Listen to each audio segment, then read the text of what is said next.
Welcome to lesson 4. In this lesson, we are going to develop a report plugin. We're going to look at the events API and logging. We're going to look at the navigation, page and output APIs to do with HTML output in Moodle.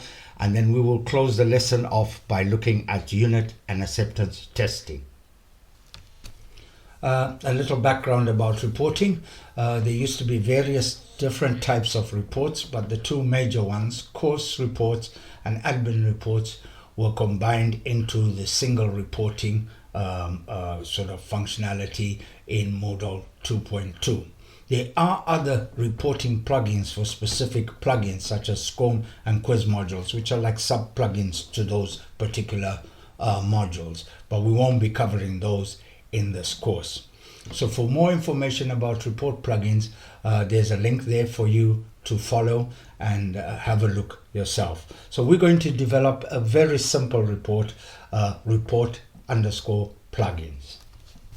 So our plugin will live in the report folder, the report directory of our Moodle site, and it will be called plugins. And again, I will create my language folders at the same time, right? And our first file, as usual, is going to be version PHP.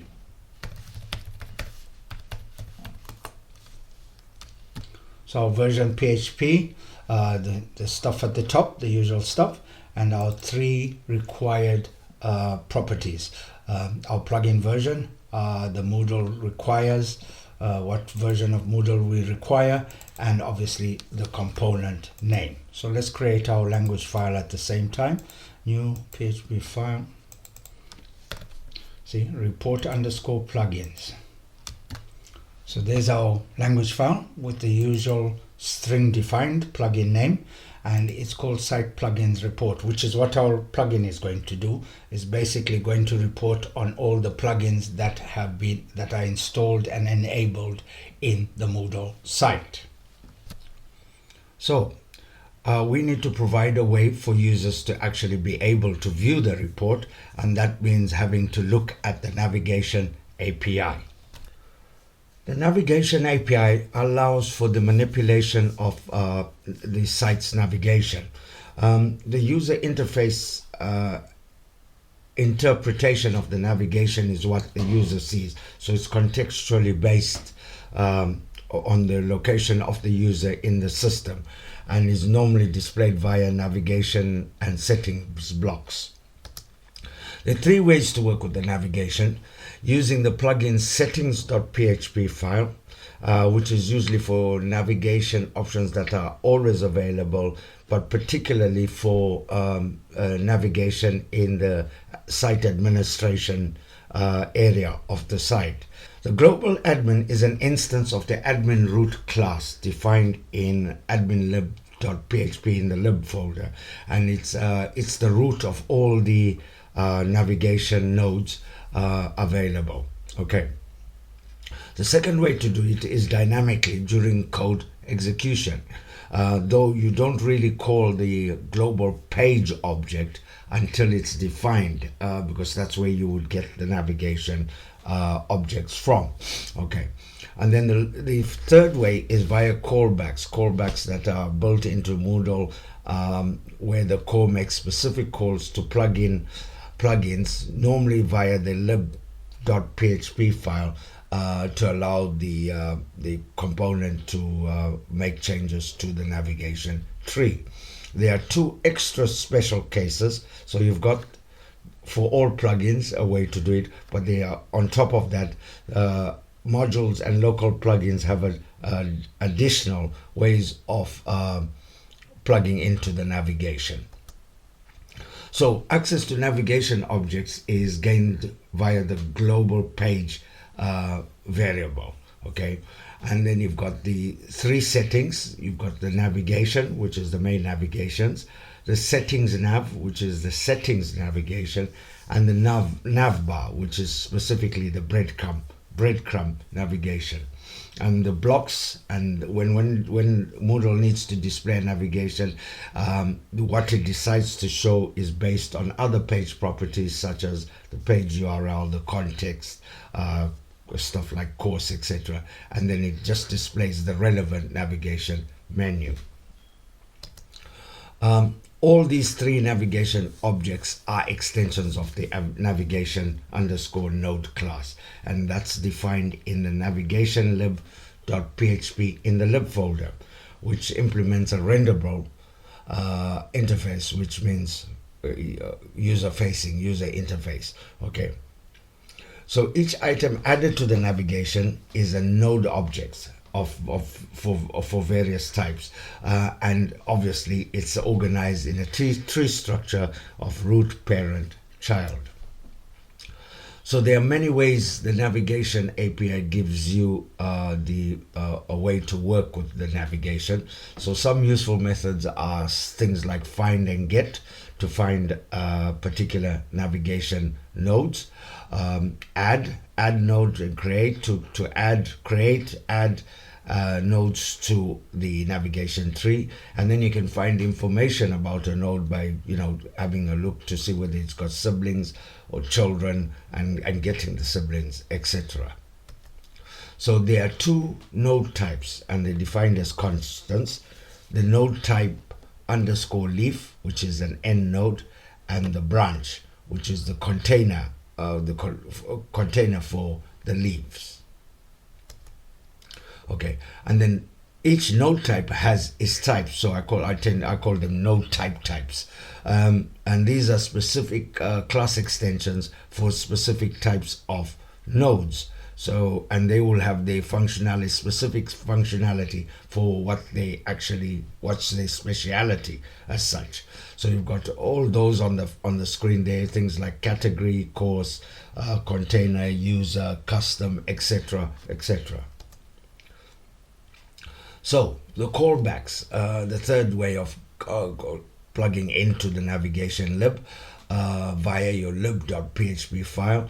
The callbacks are basically your component name underscore extend underscore and then your whatever navigation we are extending. So for example, in a course, your plugin might get a call to extend the course navigation, and those are the functions there that detail the different navigation areas. So in category settings, in the front page, the navigation for the user, all bits that plugins can actually modify the navigation if it's so required.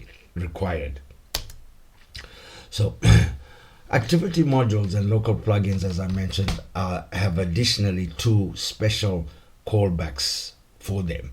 Okay, and modules is specifically for dealing with module navigations. So the module callbacks are when the user is viewing a page within a module and will only extend the navigation for that module, or should only extend that navigation for that module. So the functions are module name, which is basically your Frankenstein name without the mod underscore, extend navigation, and extend settings navigation functions there, as you can see on the screen. Local callbacks are similar, but local callbacks gives you the opportunity to extend the global navigation and the global settings navigation, but with those two functions that you need to define in your lib.php file. So for more information about the navigation API, there's a link there for you to follow. So we are going to extend the navigation by using the settings PHP file. So let's go ahead and create the file, and then we'll discuss what is in the file. Now settings PHP has another purpose. It's actually the main purpose is to set admin settings, but we're not going to cover that in this lesson. We'll be covering that in lesson 7 when we look more into administration settings. But for now, we're going to use the settings file to just extend the navigation, the site admin navigation. So this is our file with the usual stuff at the top. And then in here, we're adding to the admin navigation tree in the branch reports, an external page called report config plugins, and it points to a non-existent file at the moment, which is an index.php, which would be the index.php of our plugin. And then you'll notice down here we've got settings equals null. So we're not really adding settings in this file. We're basically actually extending the navigation. So with just these 3 files now, we can go ahead and install the plugin. So let's go ahead and install our plugin. We've been recognized as having a new plugin. There's our plugin there. We'll upgrade the modal database. And then we'll have a look at the effect of what our settings file did. So if I go to reports now, okay, we should have the site plugins report, and there's it there. Now I'm not going to click on it because obviously we haven't defined our index.php file. Okay, so I'm going to log out.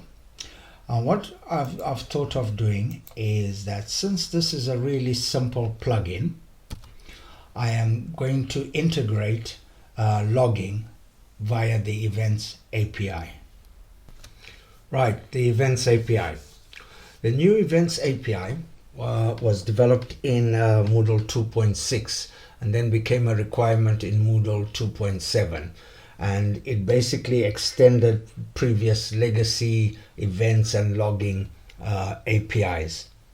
The later versions of Moodle since 2.7 still have support for legacy systems, but eventually all that is going to be deprecated.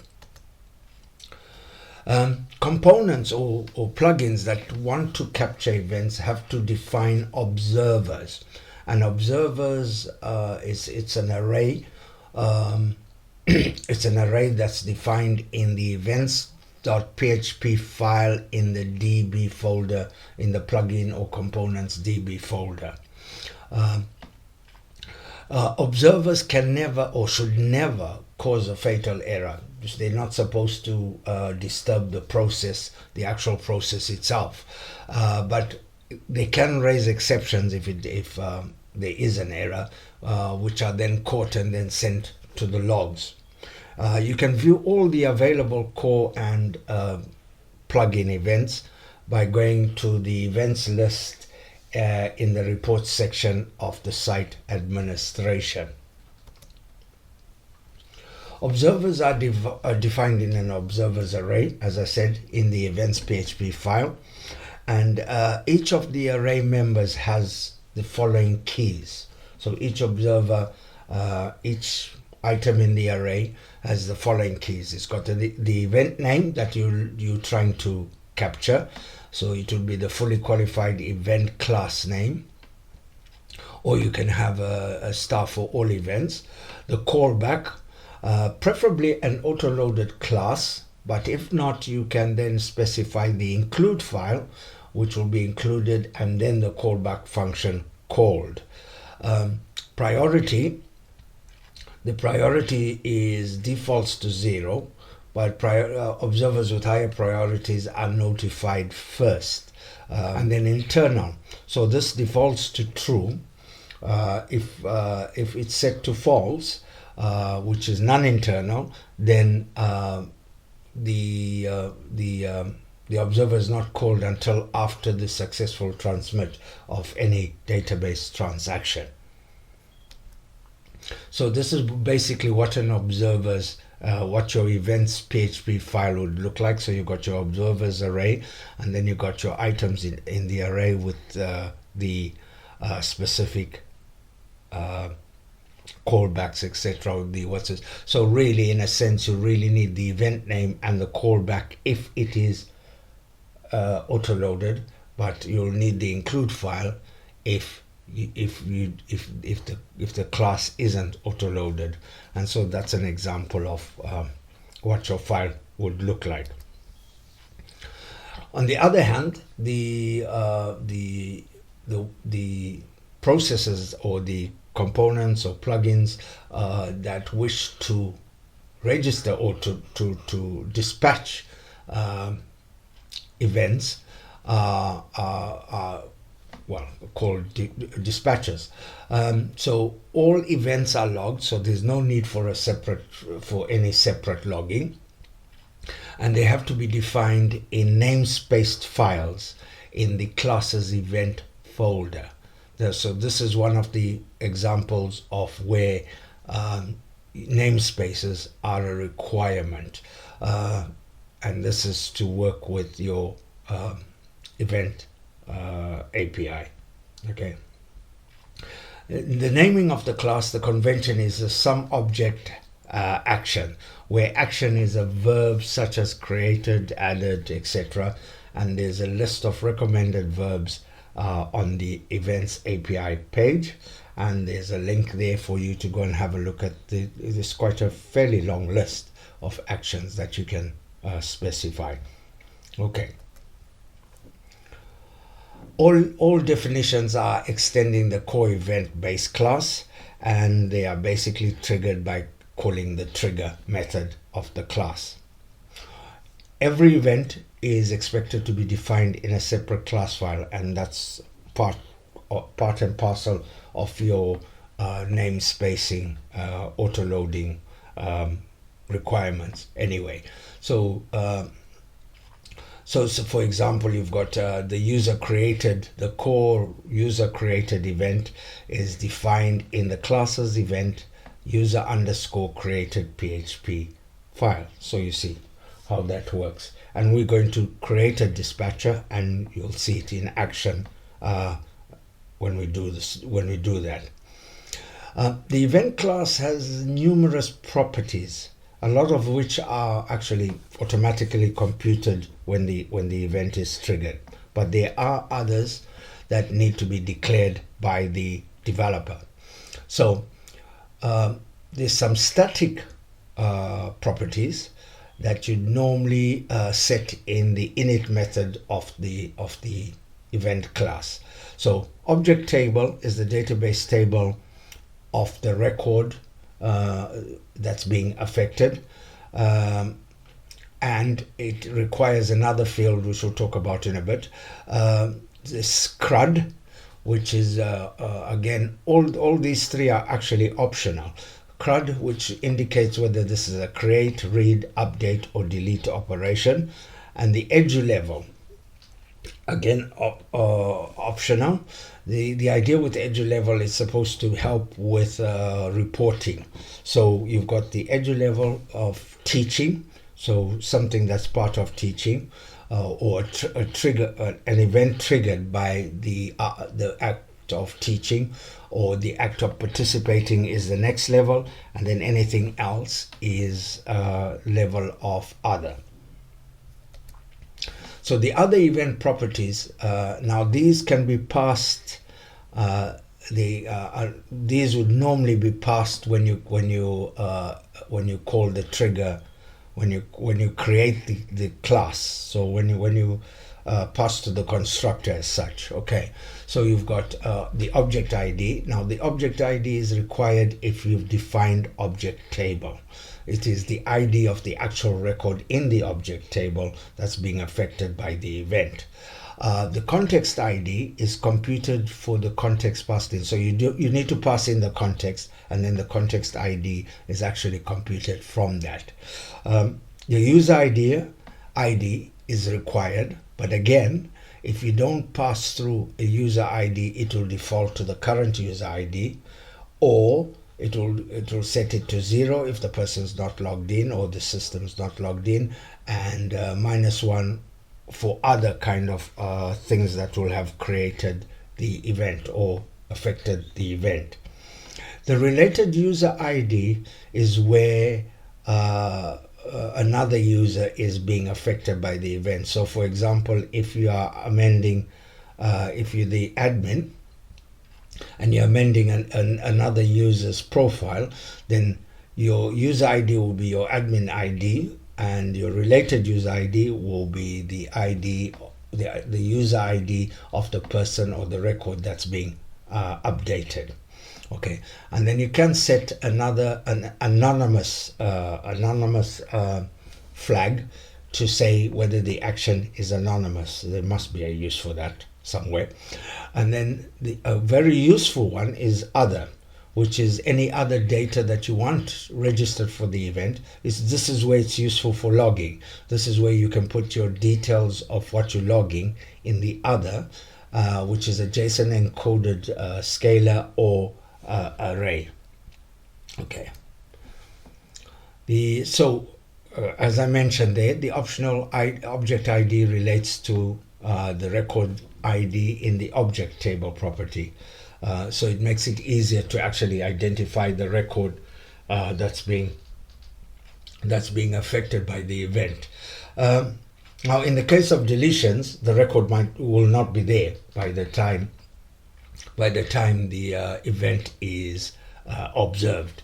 So in the case of deletions, the add record snapshot is a useful method and is recommended for any deletion. So you basically take a snapshot or store a snapshot of the record that's being deleted, and then the observers will call the get record snapshot to actually get a copy of that record.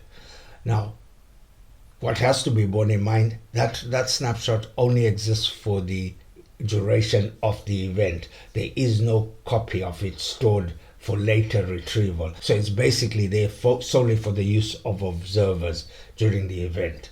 So for example, if you have database records that are reliant on, let's say, a record, let's say an enrollment record that gets deleted, then you pick up the fact that that enrollment record has been deleted. You can look up the details of the enrollment, so you could get the enrollment ID or the enrollment type, etc., and then delete the connected record in your own tables based on that.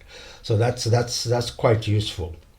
And then I mentioned the other, which is really useful, especially for logging. So you can put in some data into the other property, and that will end up in the log table. So let's go back and define our own dispatcher for our report plugin. So back in our ID, let's create our folder for our event. So we have a new folder called classes and a subfolder in there called event. So, and in there now we create a new PHP file, which will be report viewed PHP. So our usual stuff at the top. We're in a namespace, so we've got to give it a namespace. Namespace is always the first thing in the file, even before the defined Moodle internal. So we've got that. Our file is called report viewed, so our class is called report viewed, and it extends core event base. Okay. So we talked about the init function in the presentation. So the init function, you don't have to define it, but it is useful for setting those statically defined properties. So in here we set the data to CRUD and the edu level to other. So this is being done so that the statically declared properties will be set to these. Okay. Then there's some functions you need to, or some methods you need to override. First of all, get name, and this reports and returns the human readable name for your event. And then get description, which is the description of the actual event. And we need to define some strings for both of these. And then the get URL, which is normally where the event will have been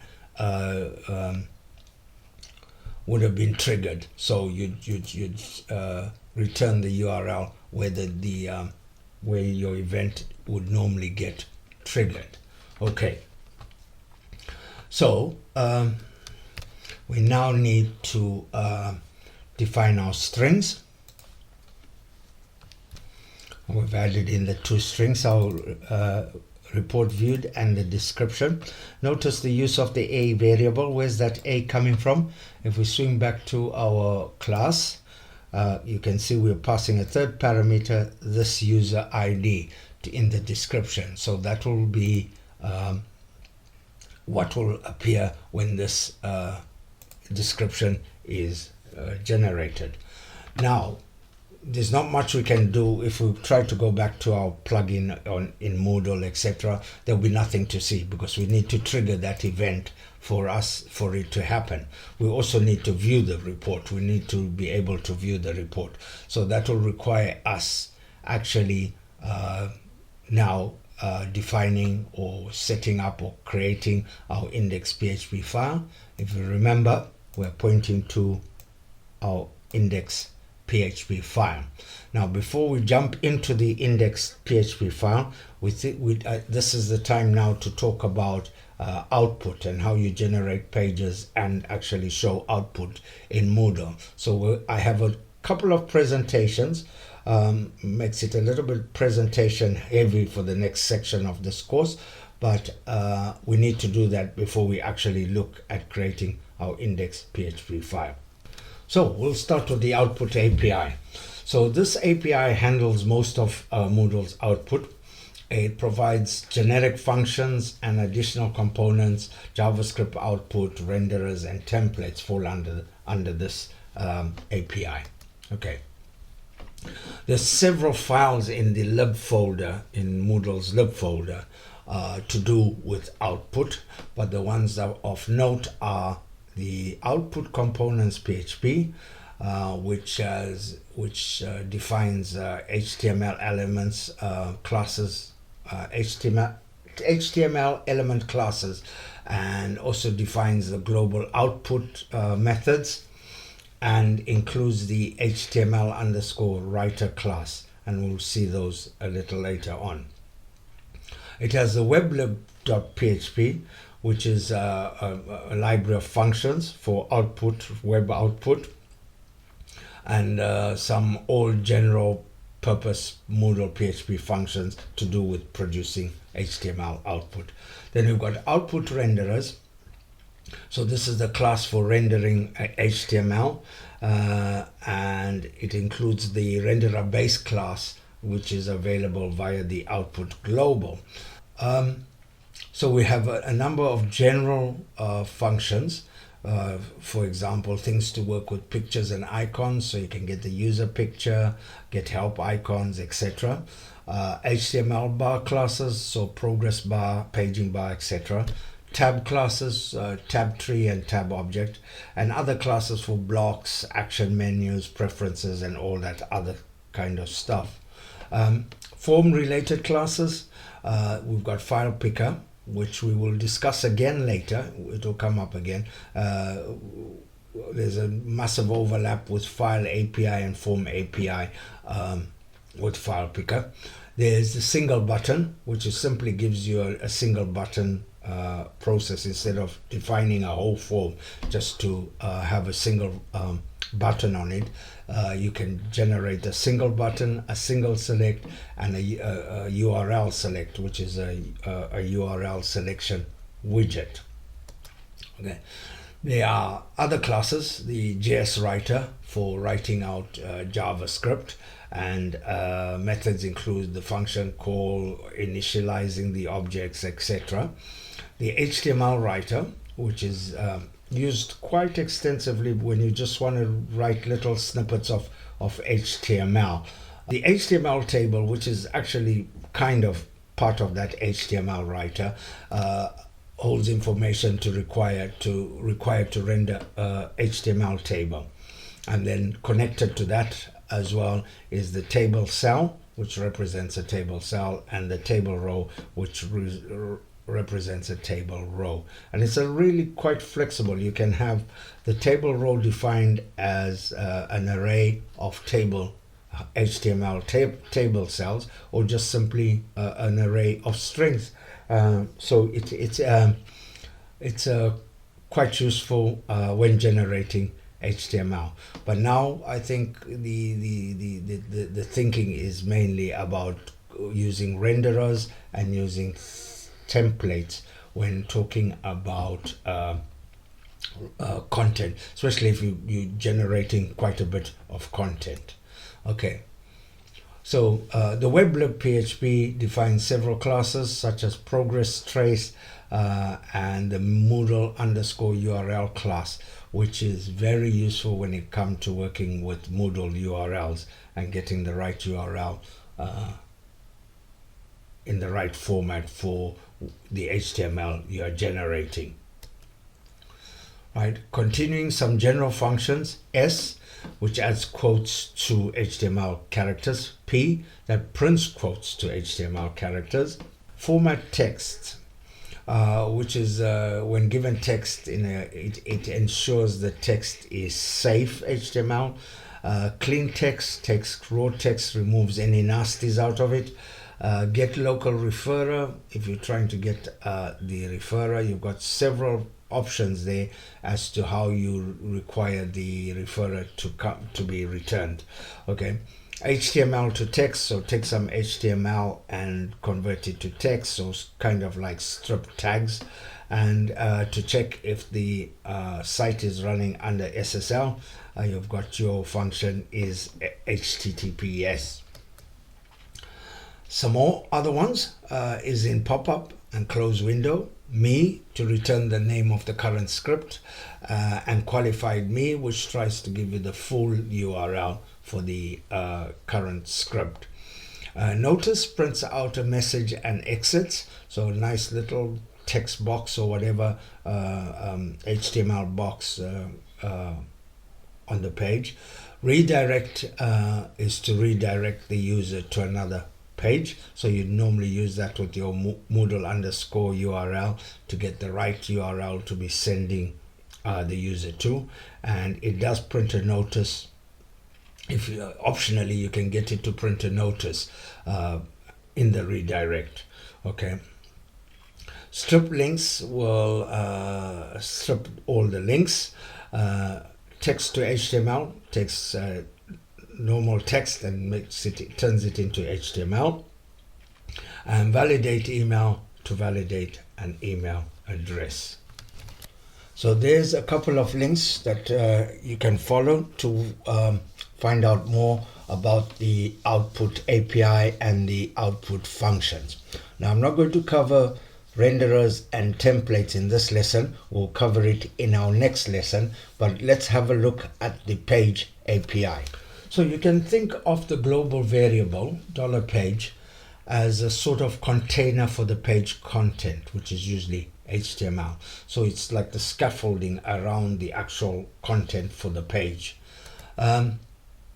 So the variable is an instance of the Moodle underscore page class, which is defined in the pagelib.php file in the lib folder.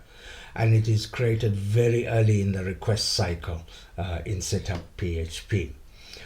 It includes all kinds of information like the theme and the layout, the JavaScript and the CSS requirements, titles, headings, navigation, blocks to display. In other words, like I said earlier, it's a kind of scaffolding that kind of contains, or the container that contains all the actual output, the stuff that you need to generate output.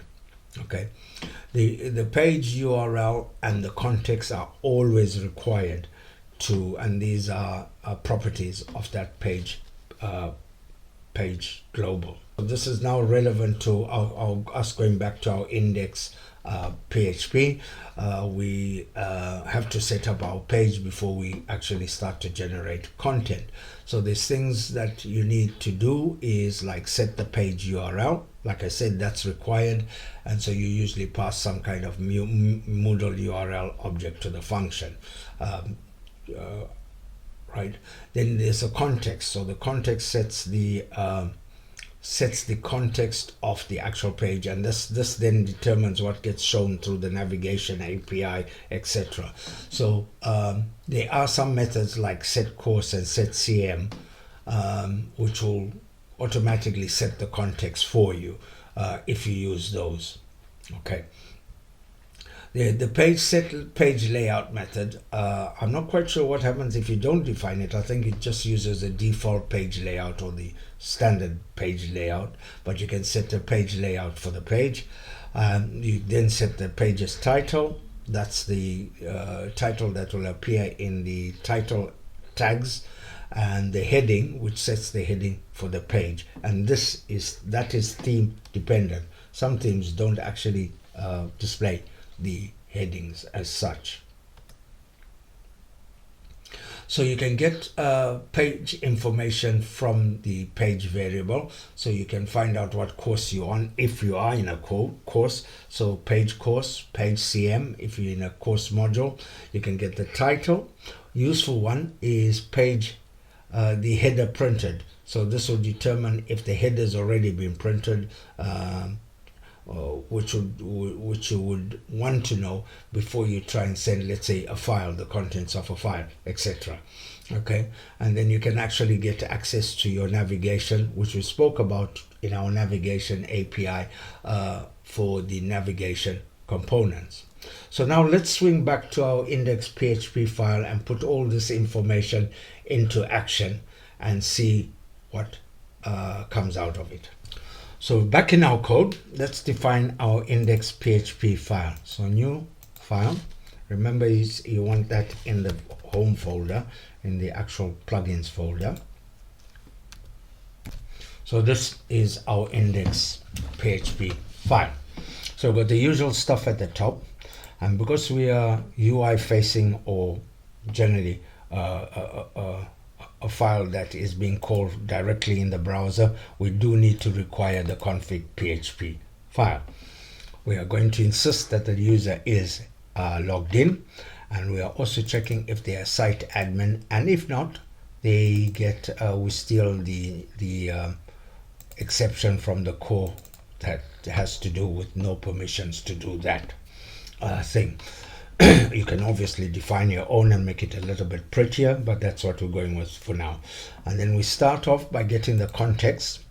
At the moment, we're going to use for our page, the context is system, so we're going to get the context because we're going to use it several times. We set the page context, which is required.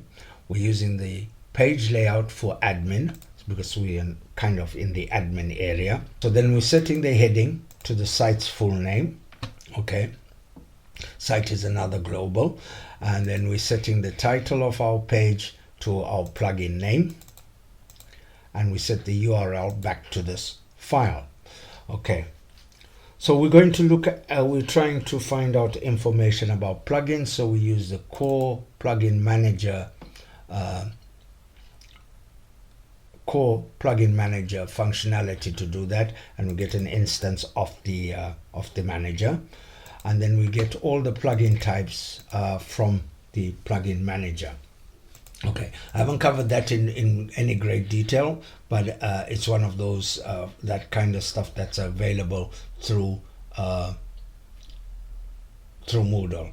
Okay, and then we're going to use the chart API. And again, I'm not going to explain the chart API to you. We'll just go through the code here, and if you're interested, you can go and look up the documentation on the Moodle website.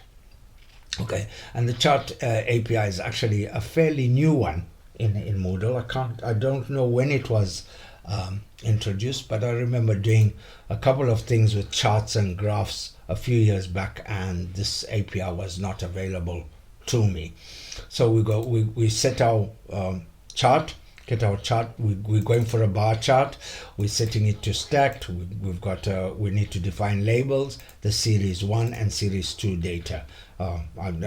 Many of you will probably have worked with charts before, and this will be kind of standard. Loop through all the plugins. We get the installed plugins and the enabled plugins for that particular type. Make sure we have an actual valid number. If instead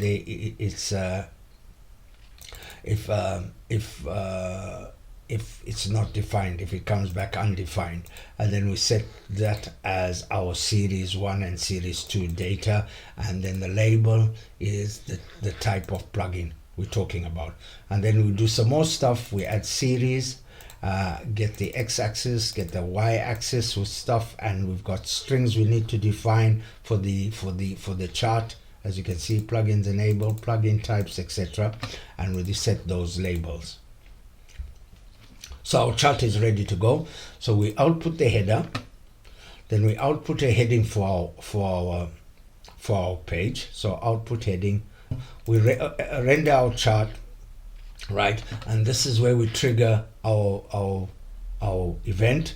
So as you can see, there's the event, report plugins event, report viewed, create, and then I'm passing through there the context. Okay, the other stuff is set in the init function in the event, and then I call event trigger, and then finally we output the footer. So that's a simple use of the page and the output APIs.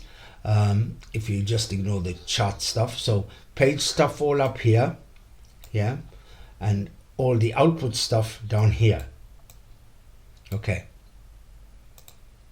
So I hope this helps clear in your mind the separation between the two. Can be quite confusing, but they're all generally about output. So just to make sure, well, we need to obviously define our strings.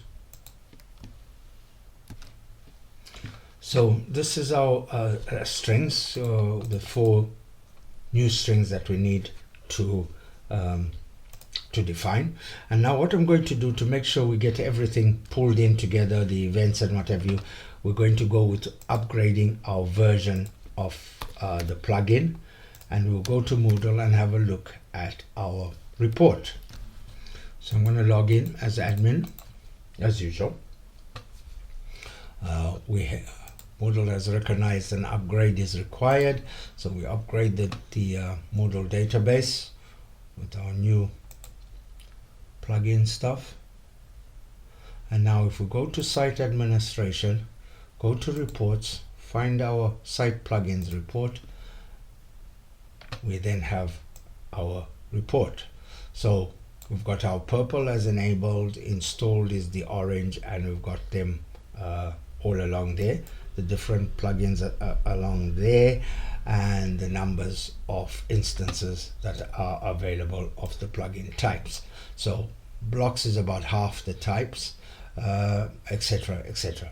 Okay, and you can actually get the data along here. So there's a lot more than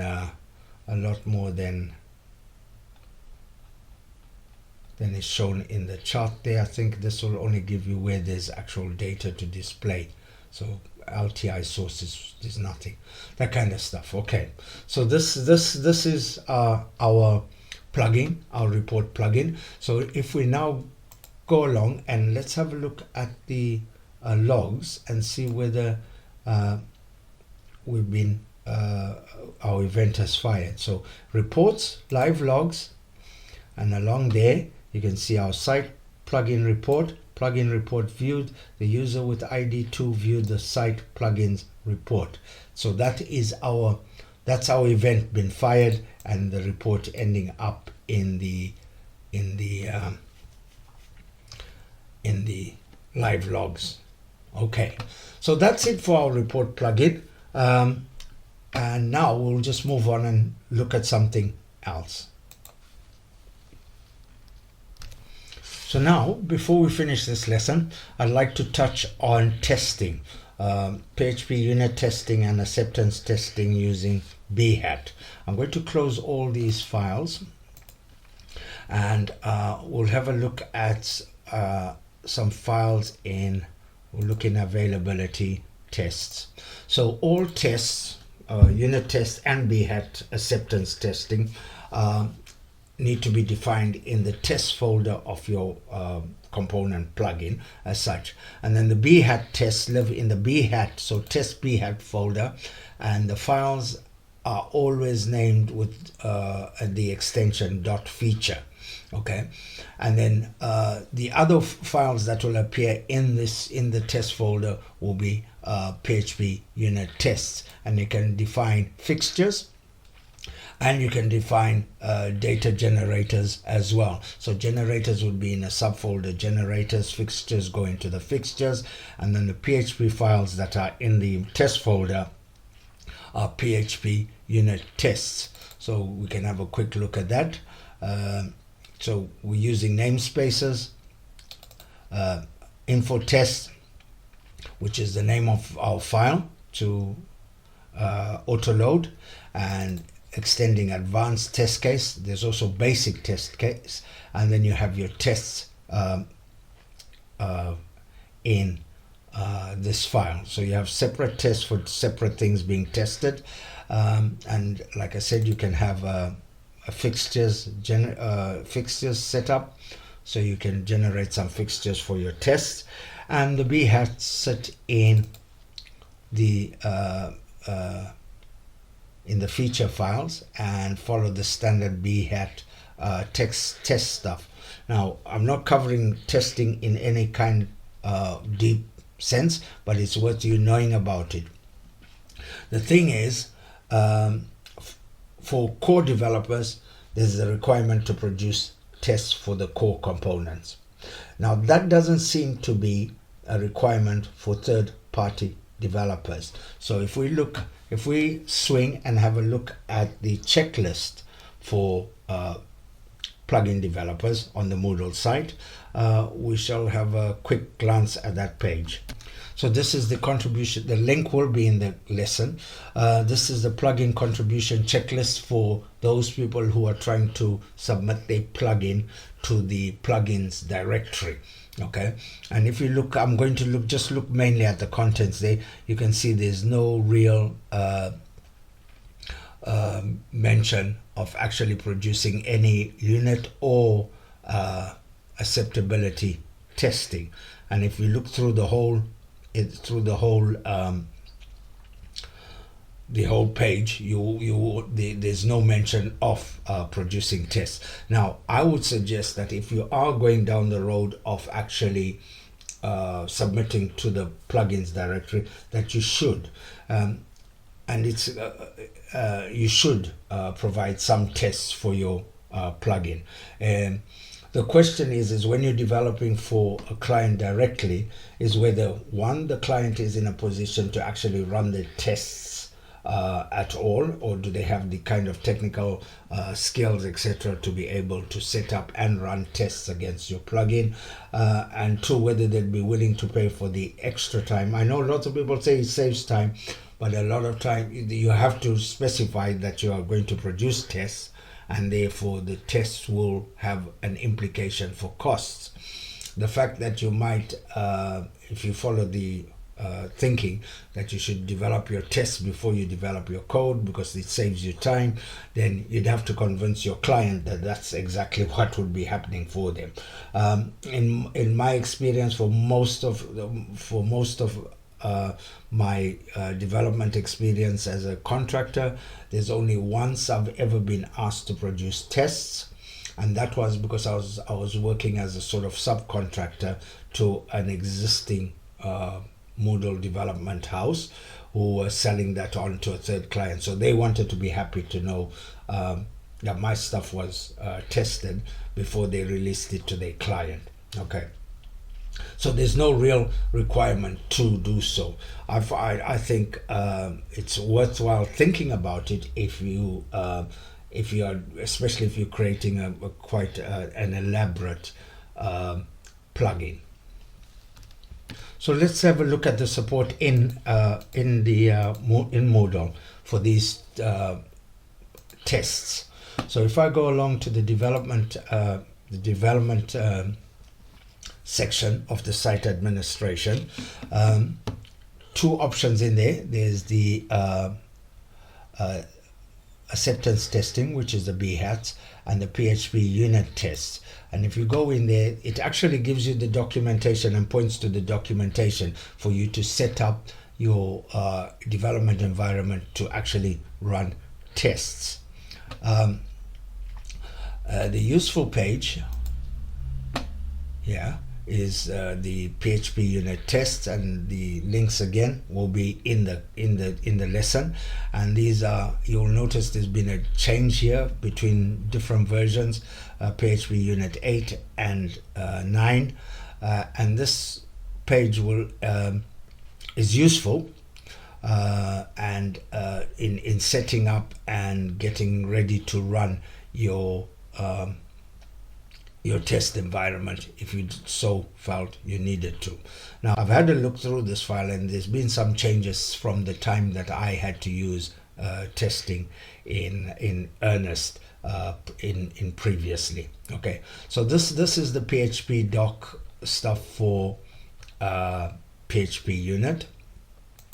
And if we go back to our Moodle and we go back and have a look at the BHAT stuff, right, the acceptance testing. Now, because I haven't set this up, I've got this sort of warning here. Now, normally you would be able to actually look at some step definitions that have been created by the core and other components, so you don't keep on reinventing the wheel as such with step definitions. So you've got all kinds of step definitions as that can help you when writing your acceptance tests. So I'll open the page again, running acceptance tests, and there's another section called writing acceptance tests, where you can look through and actually set up your BHAT testing environment. Now, Selenium, at the time when I did it, was a requirement. It is no longer a requirement because a lot of the browsers now come with their own sort of driver implementations. So Selenium now has become optional. Selenium, you required Selenium if you had to test JavaScript. So that actually fires up a web browser, etc., etc. So you can read through the page here to understand what the requirements are and set yourself up for testing. There is a little bit of a shortcut to all this, and that shortcut is to use a Moodle headquarters Docker. So the Docker environment actually comes all set up for testing, and it's basically exactly what it was built for. It was built for testing Moodle environments. And the nice thing about using the Docker is that all the installation, etc., you have to initialize the installation. You have to have Composer and what have you installed, but basically all the configuration, etc., is already done for you at the time you start the Docker. Actually, this is not a Docker instance. It's actually a collection of Docker things, Docker containers using Docker Compose. So basically different containers working together and creates a Docker environment with a database, web server, etc., etc. It's worth looking at this if you really want to go down the road of doing tests. And if you look at the documentation, you can just test your plugin. You don't need to test the whole of Moodle with your tests. Okay. So that's it for this lesson. I'm not going to go any further. The links will be in the lesson, as I've said before, and we are now just going to close off and look at what we've covered in this lesson. And that's it for lesson 4. In this lesson, we developed a report plugin. We looked at the events API and logging. We looked at the navigation, page, and output APIs, and ended the lesson looking at unit and acceptance testing.